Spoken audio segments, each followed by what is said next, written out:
Today's video is all about how do you structure your movement practice over a given week. So this was a question that came through to me from Live Like a Monkey from Berlin. So thank you very much for the question. It's a great question. Now, let's go over some key preliminary considerations before you think about how to program yourself your movement training. So first of all, we need to get clear on what are your goals. So for me personally at the moment, I'm working on my handstands, I'm working on my locomotion, and I'm working on some general strength and mobility. I love using rings. So I've broken my sessions up over a week into 3 sessions. So I'll do a handstand day on session 1, locomotion day on session 2, and I'll do rings and mobility on session 3.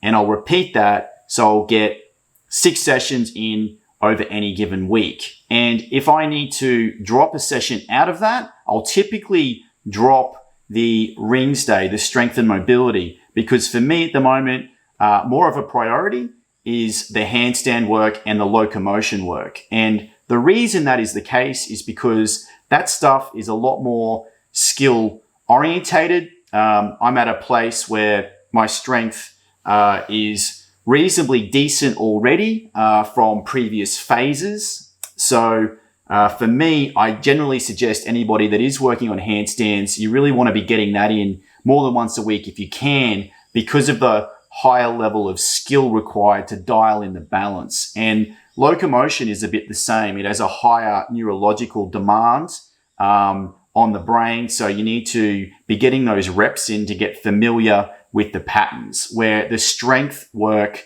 tends to be lower in skill, but more demanding. Like I tend to get more DOMs when I'm working on rings. So if there is a session across that week that I drop off, it is typically that rings and mobility day. Now, on my handstand day, I have a lot of mobility as well. So mobility is a priority for me because I need more of it.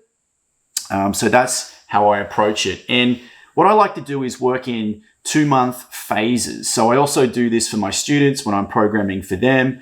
Typically, I like to test people. If they're coming to me for programming, I'll test them and I'll see sometimes people want certain things, but after we test them, we test how their overhead mobility is, how their deep squat is, how their back extension is, and we'll figure out where they're weak or where they need work. And sometimes we need to address these weak points with various exercises within the program to make sure that they're balancing out their work and they're not just being unrealistic with their goals or just pushing further into things that they're already awesome at and neglecting things that they need to bring up. So that's another key consideration.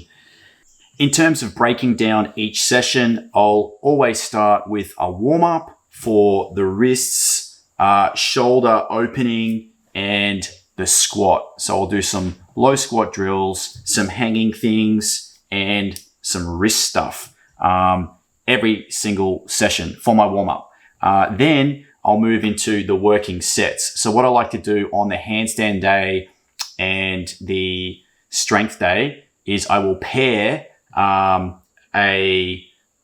a balance or a strength drill with a mobility drill.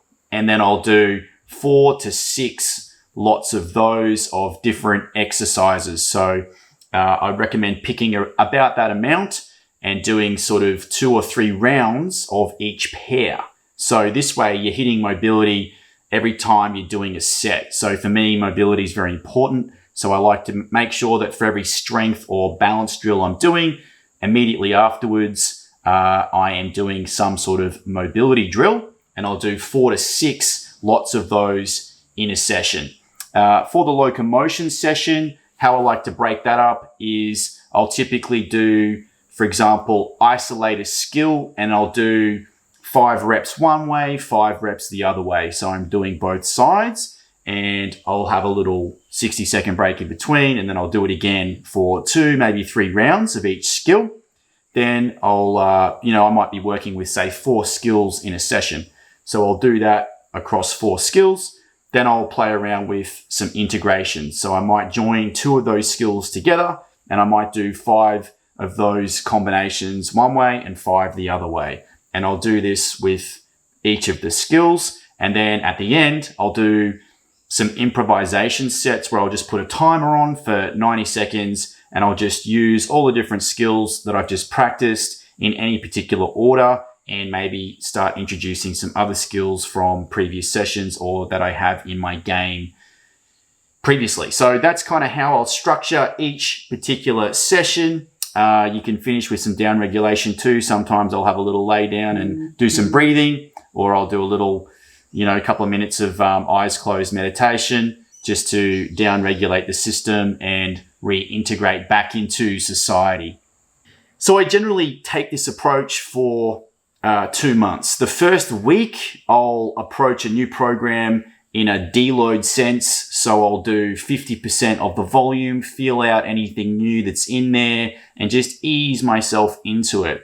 And then by week 2 and onwards, I want to be hitting my full reps and sets if possible. Now, when there's new stuff in there, I'm not always able to do that straight away, but the idea is that I progressively overload myself throughout that 2-month period until I'm getting close to that full volume or exceeding it in the end. And typically after that 2 months ends, I like to take a week or 2, or maybe even more sometimes, just to have a break from that rigid structure. And I'll often just have a few weeks of playing with different things. I still like to be in the habit of doing something every single day if I can. And this stuff also should complement any other sports that you have. So when you're thinking about how many days a week you'd like to practice and work on this stuff, you should also include allowance for your jiu-jitsu if you're into jiu-jitsu like me. I like to do that here and there as well, or go surfing when there's waves. That's a bit more unpredictable. So I like to have a schedule that allows me to do these other things, like go for a hike or go for a walk. But there'll always be that foundational work there from the program to do. So that's typically how I approach it. I hope this has helped answer your question. If you would like assistance with any personalized programming, feel free to reach out to me. I also have a locomotion course online. You can check that out. It has dozens and dozens of locomotion skills with some suggested scheduling and programming for you to work on locomotion. And I've got some other really cool free stuff on my website. If you want to check that out, links will be in the description below. So thanks very much for the question, and I hope this helps. If you like this video, give it a thumbs up and don't forget to subscribe. See you in the next one.